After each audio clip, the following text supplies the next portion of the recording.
mga kamigo-kamiga. Dito kami ni Kuya Buboy. May experience si Kuya Buboy about sa kanyang karanasan. Ano ba Kuya Buboy ang ikukwento mo Kuya Buboy? Ang gandang tanghali po sa inyo lahat. Madam Jolit, Madam Rasya. Madam SMR, Canada. USA, Canada. Mulit sa Canada, pasensya po kayo na nakalimutan ko lang po mga Kailangan natin banggitin sila lagi. masaya po ako na Si Madam Rasya. Madam Rasya pala, nakalimutan po ako. Masaya po ako, umuupiray na uli ako sa May 2. Me too. Maraming po salamat. Basa ko po kay Madam Juliet. Tulong nyo lahat sa akin. Madam Rasya. Lalo na kay Doc. Doc, number 1 po kayo sa akin. Sana magal po yung buhay nyo para makatulong sa ng ibang tao. Makatulong sa akin. Maraming po talaga salamat po sa masaya po ako. Nabalita ako ng opera muli ako. Maraming salamat po. Schedule for check-up. O ano yung ikukwento mo sa akin tungkol sa naging karanasan mo sa dating nakulong ka? Nakulong po ako ng 6 na taon. Namigit. Kaso hindi ko nagawa yun. Surrender ako sa Ano po sa kanyang nagkwento? apit yun na nangayang ko na wala akong ginawa. Ay tuwan-tuwa sa aking mga hindi at saka yung doktora na wala talaga akong ginawa. Pati yung judge, tuwan-tuwa sa akin na wala talaga akong ginawa. Magutok ng fight yung judge na marami daw pala nakukulong ng walang kasalanan. Ito po yun na galing ko sa loob. Buhay ko, tinataya ko, lumalaban ko, katayang din sa loob. Kahit ka lang magmunta. Nagbagong buhay si Kuya Buboy, pero wala kang ginawang pinagkamalan ka lang naman, di ba? Tapos, pag uwi ni Kuya Buboy dito, galing pulungan, bago mag 7 taon, di ba? Iniwan ka ng asawa mo, di ba? Yun, yung time na yun. O anong naging karanasan mo doon sa Bilibid? Mahirap ba?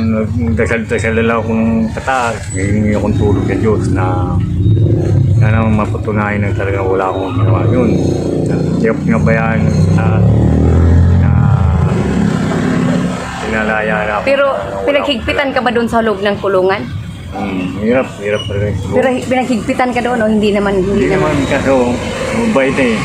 Kahit yung warden, natawag ako minsan yung warden, mabait yung warden. Pinapabot ako sa kusina, ganyan. Nakikita nilang mabait akong tao. Minsan tumutulong ako sa lutuan. Nagluluto ka? O kumukuha lang akong pagkain doon sa lutuan. Yung iba kasi, tataka na lang sa kanin, sa ulam. Ako, kukuha ko sa pinggan. Talaga, parang yan. Minsan tumutulong ako doon sa lulutuan. Ito, maraming po salamat po sa mga kwento ko. Mahirap kung makulong talaga. Mahirap yung kalagayan sa kulungan, no? Wala kang kasalanan. Mahirap talaga makulong. Pero yung mga yung mga pagkain naman, okay naman. Okay naman, yung iba naman kasi hindi marunong magluto. Parang baboy na kakainin na sa tao. Tulong-tulong kami, yun. Hindi nang baboy. Ano ba yung yung kwento mo pala na sabi mo marunong kang gumawa ng bukayo ba yun? Oo.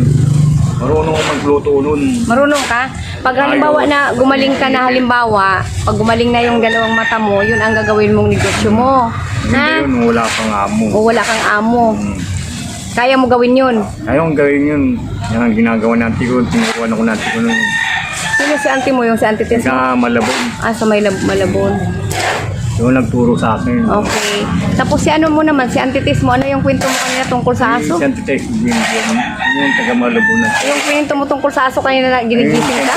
Kinukurot, ano ba yun? Yung namatay yung auntie ko, nagbiyak ako. Kasi parang magulang ko na yun.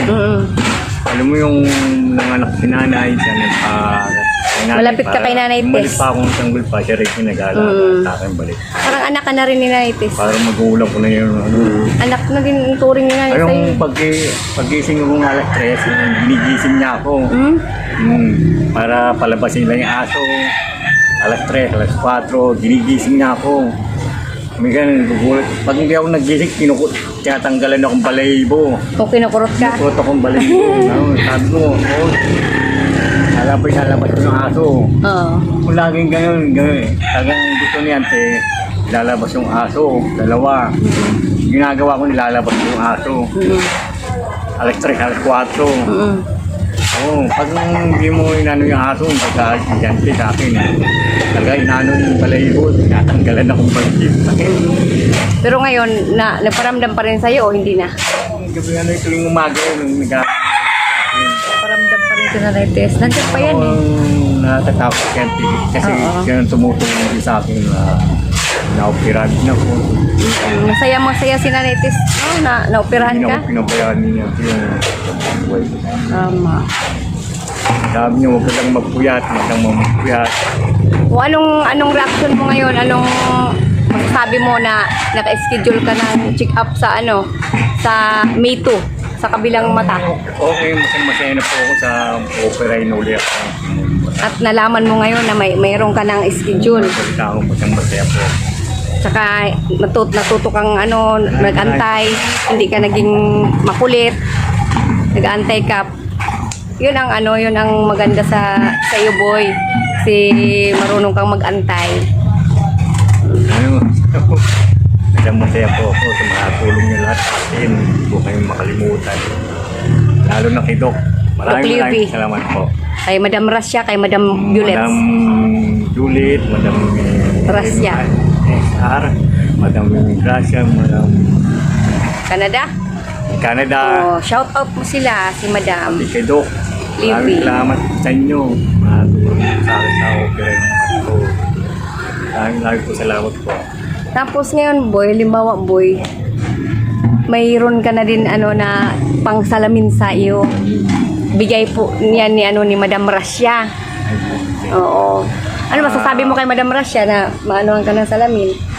Lalagyan yung mata mo. Madam, may Christmas sana ako kasi gusto ko magkaroon ng kaso po. Gusto mo magkaroon ng? Cellphone po, kaso magkaroon ng cellphone. Bawal sa mata mo yun. Gusto ko pong magkaroon ng cellphone po kasi kahit yung mga magpunta. Naiiyak si Buboy ah. Bakit ka naiiyak? Kasi wala akong pambili, hindi pa ako gano'n. Mag-antay-antay ka lang, boy, ha? Naiiyak na si Kuya Buboy ah. Yung papasalamat po ako sa mga tulong niyo po. Sana po, yun lang po yung Christmas po ako ulit sa inyo. Matagal pang Christmas, boy.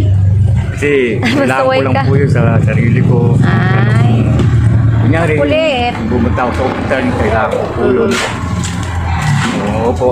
Maraming po salamat po.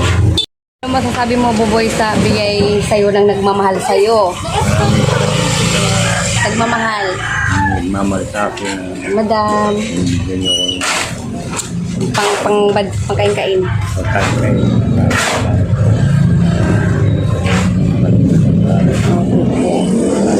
Salamat po na. Alam na po niya kung sino po siya.